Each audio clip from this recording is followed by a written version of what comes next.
Hello Commanders, Action here and welcome to the 4th episode of Beginner Academy. If you don't know a single thing about how to play the game, this series is exactly made for you. In this video I will teach you what traditions are, which ones to pick first, and the best order to complete them so you start snowballing faster than you have ever done before. So what are traditions? Think of them as cultural upgrades for your empire. Each tradition represents a shift in how your civilization operates, whether that's becoming better at expanding, more efficient economically, or more dangerous militarily. They are located in this section of the UI, or you can click on the left menu and select Society Management. Every tradition tree has 3 layers of rewards. First, you get a bonus just from adopting the tree. Then, there are 5 perks to unlock inside of it, and once you complete the entire tree, you gain access to an Ascension perk slot, powerful empire-wide upgrades that we'll cover in our next guide. You have 7 tradition tree slots and a lot of options to choose from, which can be overwhelming when you are starting out. So let me cut through the noise and tell you exactly which ones matter for your early game. For your very first tradition, I recommend one of these 4: Expansion, Prosperity, Discovery, or Statecraft. All 4 are strong early game picks, but they serve different purposes. Expansion is the most straightforward starter. It helps you expand your territory faster and grow your colonies more efficiently. The key bonuses is the reduced influence cost for outposts, more colony development speed, which we covered in episode 2, and slightly better pop growth. If you are not sure what to pick, expansion is the safe choice. The optimal order to complete it is start with the first perk on the right column, then grab the first left one, finish the right column, grab the second left one, and finish it with the second center one. One important note: expansion loses value the later you grab it. The outpost cost reduction and colony development bonuses matter most in the first decades when you are actively expanding. If you're picking this, pick it first, not third. Prosperity is the strongest economy tradition. If you want your planets building faster and your jobs producing more, this is it. The bonuses: more mining station output, more job output, less job upkeep, reduce infrastructure cost on your planets, and increased infrastructure build speed. That last pair is the standout for the early game. Cheaper and faster buildings means you develop your planet significantly quicker, requiring less minerals and less waiting. The optimal order is this: you start with the first perk on the right, then grab the first left one, finish the left section, then finish the right column. Discovery is your tech-focused start. It improves your survey speed, gives you more scientists, and boosts your research output. If you pick Discovery, immediately activate the Map the Stars Edict. Go to the Government tab, then Policies and Edicts, then activate it. It's very cheap in the early game, and combined with Discovery, it makes your science ship survey dramatically faster. Send out 2 or 3 science vessels and cover the galaxy quickly. The optimal order is this: you start with the left perk, then grab the first right one, then finish the left column. Statecraft is the strongest early game tradition, but it requires a little bit understanding to use it properly. The core mechanic is that Statecraft supercharges your council agendas. We haven't covered those in detail yet, but here's what you need to know for now. Every so often a pop-up will appear telling that you can launch an agenda. When it appears, launch it immediately. With Statecraft, all of your leaders gain a large amount of experience whenever an agenda completes, letting them reach high levels far faster than any other tradition allows. High-level leaders give you better bonuses across your entire empire: better governors, better scientists, better admirals. This tree also improves the council agendas directly, which are one of the strongest modifier sources in the game. The effects compound over time. The earlier you grab Statecraft, the more agendas complete at boosted rates, and the further ahead your leader gets. The optimal order is this: you start with the first perk on the right, then pick the first perk on the left column, then finish the right column, then finish the left column. Now for your second tradition, pick any of the remaining 3 you didn't take first. They all maintain value throughout the game, with the exception of expansion which falls off later. But here is where it gets interesting. The order you grab individual perks across 2 trees matter more than finishing one tree completely before starting another. The first combo pairs Statecraft and Prosperity. This is the strongest opening combination. Here's the advanced approach. You grab only the first right perk in Statecraft. Then you grab the first right perk in Prosperity. Then go back and finish Statecraft in the order that we covered. After Statecraft is completed, finish Prosperity. Why this works? You get the 2 strongest individual opening perks from both trees as fast as possible, then complete Statecraft first because of its council agenda power. The second combo is expansion, then discovery. The advanced approach is that you grab only the first row of expansion, the reduced outpost cost and colony development speed. Then you grab only the first row of discovery, more survey speed, more scientist leaders and more research alternatives. The last one, research alternatives, is a very good modifier with few other sources in the game. After both rows are completed, go back and finish expansion fully, then finish discovery. This combo prioritizes territorial control and tech diversity in the early game, setting you up for a strong mid-game transition. After your first 2 tradition trees, the rest depends entirely on your playstyle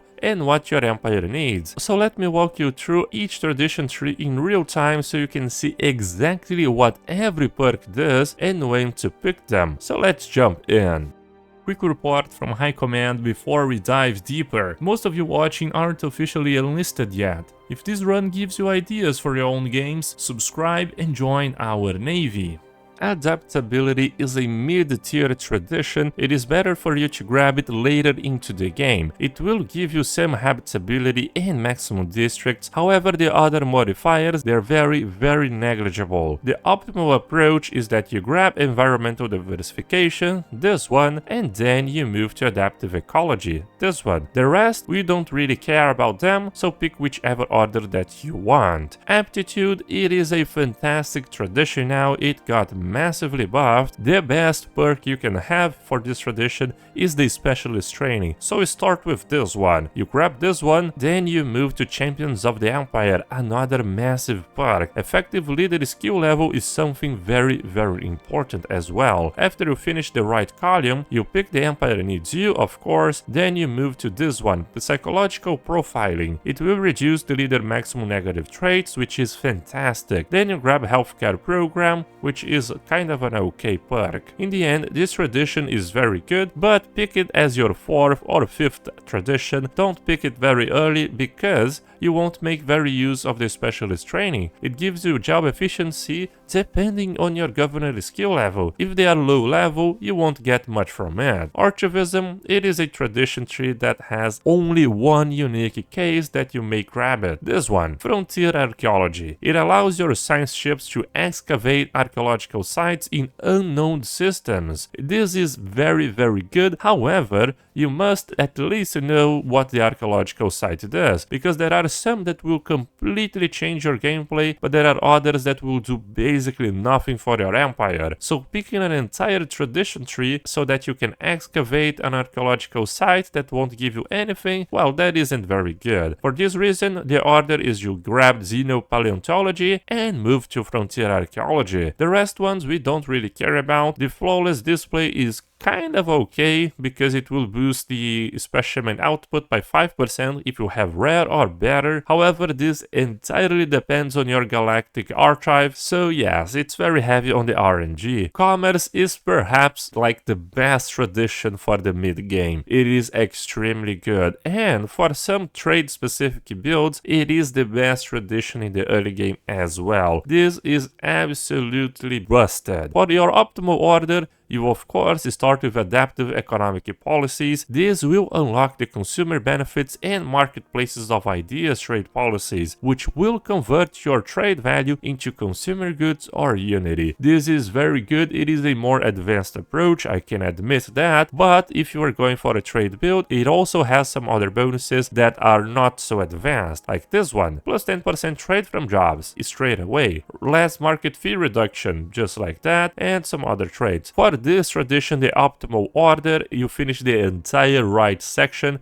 and then you finish the left section. You start with adaptive economic policies because it's the only one available. Then I recommend you move to insider trading if you're making some trades on the market, if you're buying resources. If you're not doing anything right here, then you can grab marketplaces of better ideas. Diplomacy, now this tradition, commanders, I don't recommend you pick it. It is not good at all. Like, you get some bonuses to monthly Federation EXP and some other shenanigans, but none of these modifiers will change your gameplay significantly. Since you only have 7 tradition tree slots, spending one with diplomacy, it is very bad. You start off with diplomatic networking, which is an okay perk because it allows you to have advanced diplomatic actions without an embassy. That can come handy, but most of the times establishing an embassy is not a huge deal anyways, like we covered in our diplomacy guide. Then you pick eminent diplomat. This is gonna give you more diplomatic acceptance, and you have 1% to get a favor from improving relations, which can be handy. And then you can finish direct diplomacy and then finish the left section. Now the left section is completely focused on federations. The right section is more a general approach to diplomacy in general. Overall, I don't recommend you pick it at any case, commanders. Now discovery, we already talked about. Domestication, this one is huge if you are playing with space fauna. It is pretty much a must. You have a lot of other modifiers here. It is literally a tradition that does everything for space faunas. I recommend you start with containment protocols because it is Pokemon-like. You get a higher chance of capturing higher rarity space fauna. Then I recommend you pick the second part because it will unlock the center one, which will give you the metabolic regulation policies, very good, but it will give you more pop growth speed and space fauna cloning speed. Then I recommend you grab Killer Instinct for more space fauna damage and sublight speed, and then you can finish it with Astrozoology, which will give you more chances of your space fauna breeding. Overall, a very niche tradition. Pick it only if you're going for the space faunas, and pick it as a mid-game approach, not an early game one. Domination, it is a very good tradition. It does a little bit of everything for your economy and your leaders a little bit. However, it is not the best one at anything. The best perks from these traditions are the workplace motivators with the extended shifts, giving you more worker pop resource output, and the extended shifts edict, it's gonna improve your worker output even more. If you have slaves, however, this tradition becomes a very good one, so you must pick it if you're going for a slave economy. Civil exclusion agenda, it is also a very good agenda, and the finisher effects will reduce your empire size from pops by -5%, which is always handy. Now the optimal start here, you just finish the right column, then you finish the left section as well. Now Enmity is a very good tradition if you can have rivals in your galaxy, or if you want to have. It will give you a plethora of bonuses depending on how many rivals that you get. The adoption effects are massive. The second strike agenda allows you to strike your rivals for a second time after a war is over. On top of that, you get more pop growth, more pop assembly per neighboring rival, and when you are weaker than a rival, you get these amount of bonuses. Although against the AI, you are generally stronger than they are, so you won't make much use of these bonuses. However, the other bonuses are very good nonetheless. This one, the Outbase, will give you more damage against rivals, and Eclipse will give you more research and unity output for 10 years after winning a humiliation war. This is all good and etc. However, the best perk comes when you finish this entire agenda, that you will unlock the antagonistic diplomatic stance. What it does,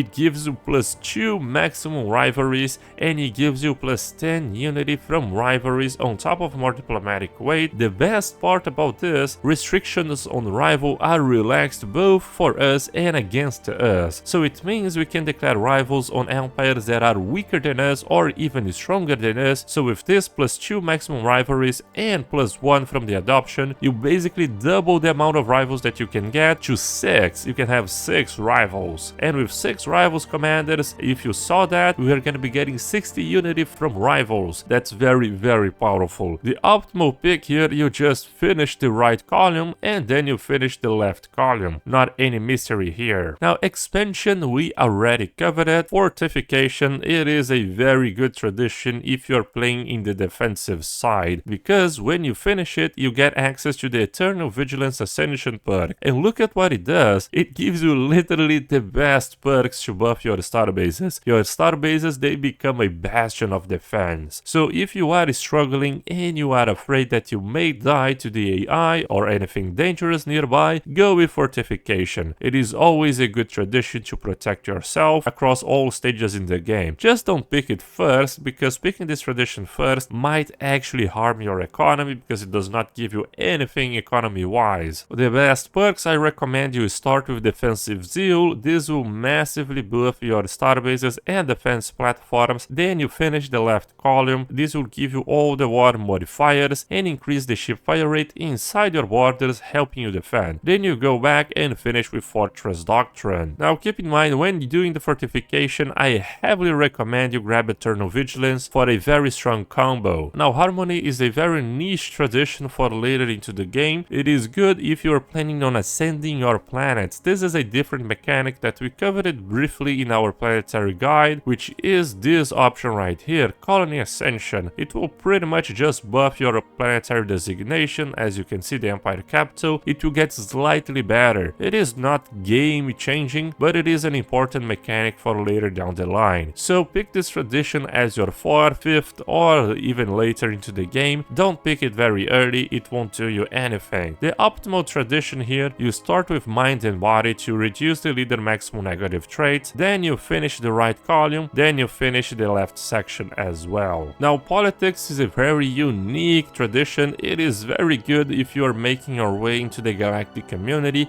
and becoming the Galactic Emperor. I heavily suggest that if you plan on becoming the Galactic Emperor or the Custodian, you go for Politics, because you have one perk that it is not shown here. You unlock the Champions of the Community. These are special resolutions in the galactic community that will offer major bonuses to you the more important you are in the galaxy. And the best part is that you get a lot of unity. Whenever a resolution you propose passes, you gain 18 months worth of unity. On top of that, you get veto cooldown and emergency measures cooldown reduction, which is huge. As you may know, the galactic community in Stellaris is very slow, and accelerating it is very important if you are focusing on that type of mechanics. So the optimal order is this. If you have full control of the diplomacy in your galaxy, you start by going the left section, then you finish the right one and finish the tradition tree. If you don't have full control of the diplomatic landscape, you start with the gravitas, because your officials, you're gonna get more diplomatic weight per official assigned to the galactic community. Very good to improve your diplomatic weight. And also persistent pensioners, it's gonna improve your diplomatic weight non-stop until one of your resolution passes, which pretty much means that eventually you'll pass something. Now prosperity and statecraft we already covered. Subterfuge, this tradition is a little bit more advanced, so let me walk through very briefly. There are a lot of perks here related to espionage. Those perks you can pretty much ignore. There are only 2 things that actually matter in this tradition, which is the finisher effects, gaining you access to proxy wars. Proxy wars, it is pretty much you force an empire to declare war on another. You just sit there like a mastermind, manipulating the empires, making them declare war on each other. This is a very cool and interesting mechanic to have, and it is the only tradition that unlocks it. On top of that, it gives you more cloaking strength, which is very useful if you're making sneak attacks. And the other perks are pretty much the military ones.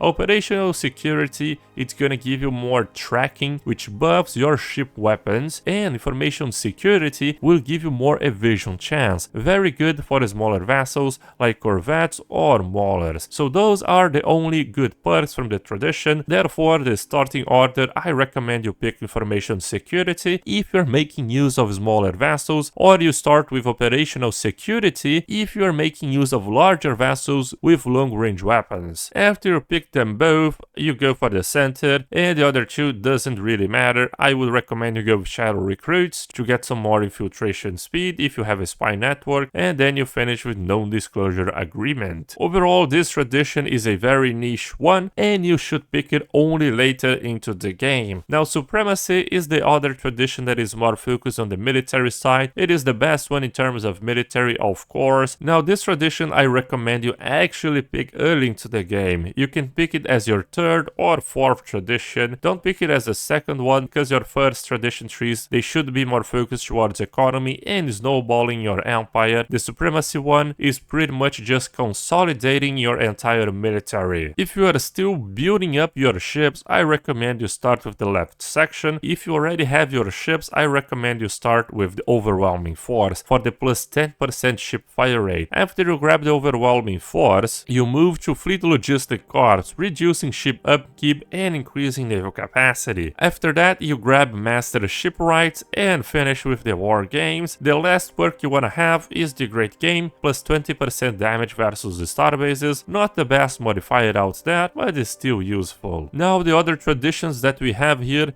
they are all about ascensions, which are a completely different topic in our gameplay, commanders. Now let me show you what a full endgame tradition tree would look like. So for the early game, I would start by grabbing Statecraft and Amongst Peers, then Prosperity with standard construction templates. After that, I would finish the Statecraft tradition tree completely and then move on to finishing Prosperity at the same order that we talked about. Well, this would be our 3 early game traditions. In most cases, the 4th tradition would be an ascension. But however, since we are doing a beginner's tutorial, we are not gonna touch into ascensions right now. Instead, I'm gonna leave a tradition tree open so you can have a slot for your species ascension. Now, this is how my endgame tradition tree would look like, with the difference that the 4th tradition would instead be an ascension tradition tree instead of discovery, and discovery would move here, just with everything moving one tradition later into the game due to the ascension tradition. Now, with this setup, we have a very good leader EXP bonuses from the start of the game with Statecraft. We have a very good economy with Prosperity. This is snowballs with Supremacy, allowing us to have a very good military and dominating nearby empires. Then, with this domination, we fuel up our ascension, which would be here as our 4th slot. Then we would have discovery to snowball our technology even harder and reduce the upkeep for researchers, a very good perk to have. Discovery, it is not only good for surveying in the early game, but later down the line, it gives us more research speed and reduces the researcher upkeep, which is very good. Aptitude, because since we have a very high level leaders from the Amongst Peers for Statecraft, we can make full use of the specialist training, giving us more job efficiency depending on our governor's skill level. On top of that, there are some unique mechanics with the leadership conditioning that it is better for you to grab once you have high level leaders. Anyways, the Subterfuge tradition, it is our last tradition, and we are grabbing it mainly for the damage bonuses against the upcoming endgame crisis. Now for our next class, we'll talk about the Ascension perks, which you will unlock one for each tradition tree that you grab. These are very important key mechanics to develop your empire, and some of them are pretty much game changing, as you'll see. I hope you guys enjoyed this video. If you have any questions whatsoever, feel free to leave it in the comments down below. And as always, commanders, I'll see you guys in our next class.